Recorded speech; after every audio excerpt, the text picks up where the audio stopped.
Assalamualaikum to all. This is Ubali, and in this lab we will understand the auto and manual configuration of DHCP.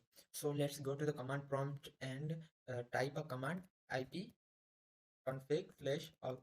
So here you can see that हमें कोई भी जो है IP assign नहीं है अभी तक, क्योंकि हमने कनेक्शन नहीं बनाया। अब हम जब वाईफाई से कनेक्ट करेंगे यहाँ पे हम इडियोरम से जब कनेक्ट करेंगे उसके बाद आप देखना सेम इंस्ट्रक्शन जब हम लिखेंगे IP config all, तो यहाँ पे क्या हुआ, यहाँ पे जो है वो आईपी असाइन हो गई। यहाँ पे हमें वो क्या हो गई, ऑटो आईपी जो है डीएचसीपी सर्वर जो है वो डायनामिक आईपी जो है वो असाइन करता है। तो जब हम कनेक्ट हुए यहाँ पे इंटरनेट से तो जो है ऑटो आईपी असाइन हो गई। लेकिन अब हम चाहते हैं कि हम मैनुअल जो है आईपी असाइन करें। मैनुअल हम कैसे कर सकते हैं, तो उसके लिए हम यहाँ से ही आ जाते हैं। आप सेटिंग से भी जा सकते हैं, लेकिन यहाँ पे आप जब आएंगे तो यहाँ पे प्रॉपर्टीज लिखी होंगी।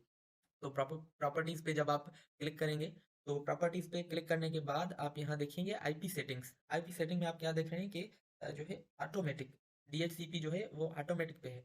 तो एडिट जब हम करेंगे हमें क्या चाहिए, हमें मैनुअल करना है, तो हम मैनुअल को सिलेक्ट करेंगे। उसके बाद हम IPv4 लेंगे, इसको करेंगे ऑन।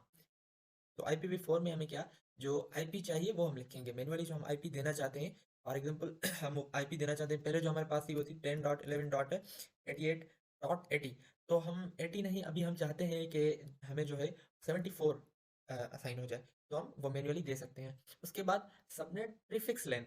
अब सबनेट प्रीफिक्स लेंथ जो होती है ना, वो क्या शो करती है, जो सबनेट्स होंगे होंगे हमारे वो कितने होंगे।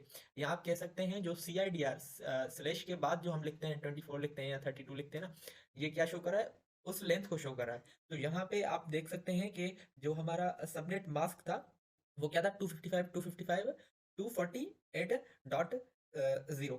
तो इसका मतलब ये हुआ कि जो हमारे कंटिन्यूअस बिट्स होंगे 111 वो कितने होंगे, 23 होंगे, क्योंकि एक बिट जो होगा नेटवर्क का यहाँ से वो होस्ट को मिला हुआ होगा। तो यहाँ पे जो हमारी लेंथ होगी प्रीफिक्स वो क्या होगी, 23। उसके बाद गेटवे, गेटवे हमारा जो है वो क्या है, 10.11.88.1। This is our gateway. So preferred DNS की बात करते हैं, तो डीएनएस को यहाँ पे लिखने से पहले हम ये समझेंगे कि डीएनएस होता क्या है। बेसिकली डीएनएस जो है वो एक डोमेन नेम सिस्टम है। जब भी हम फॉर एग्जांपल सपोज आप इसको एक डेटाबेस के तौर पर भी समझ सकते हैं। एक सिनेरियो हम कंसीडर करते हैं कि जब भी आप जो है वो कोई चीज़ टाइप करते हो अपने ब्राउज़र पर, तो वो आप क्या करते हो, एक डोमेन नेम लिखते हो। Domain name for example Google का हो गया, फेसबुक का हो गया, या किसी और चीज़ का। तो वो डोमेन नेम जो होता है वो कहीं ना कहीं पे स्टोर होगा। डोमेन नेम्स जो होते हैं वो यूनिक होते हैं, वो कहीं ना कहीं पे स्टोर होते हैं।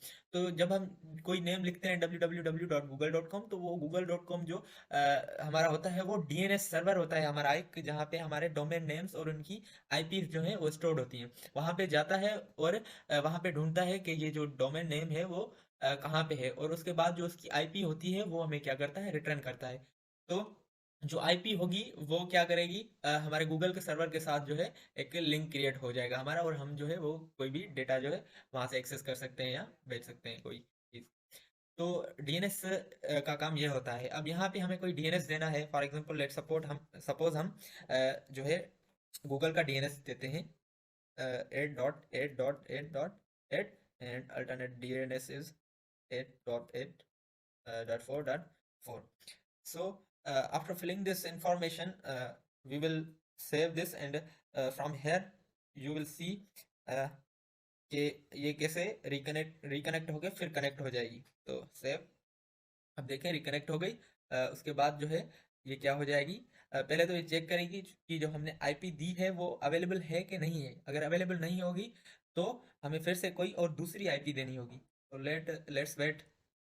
तो आप देख सकते हैं कि ये कनेक्टेड नहीं हुआ। वो इसलिए नहीं हुआ कि जो मैन्युअली हमने आईपी दी है वो शायद अवेलेबल ना हो अभी।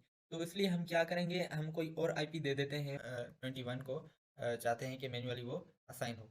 तो हम क्या करेंगे, सेव करेंगे। सेव करने के बाद आप यहाँ पे देखेंगे कि अब अगर ये अवेलेबल होगी तो ये क्या हो जाएगा, फिर से कनेक्ट हो जाएगा। ठीक है, ये यहाँ पे कनेक्ट हो गया है।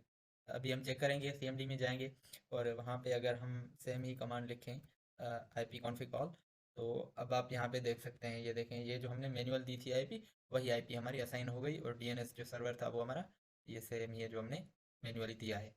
Thank you, that's all for today.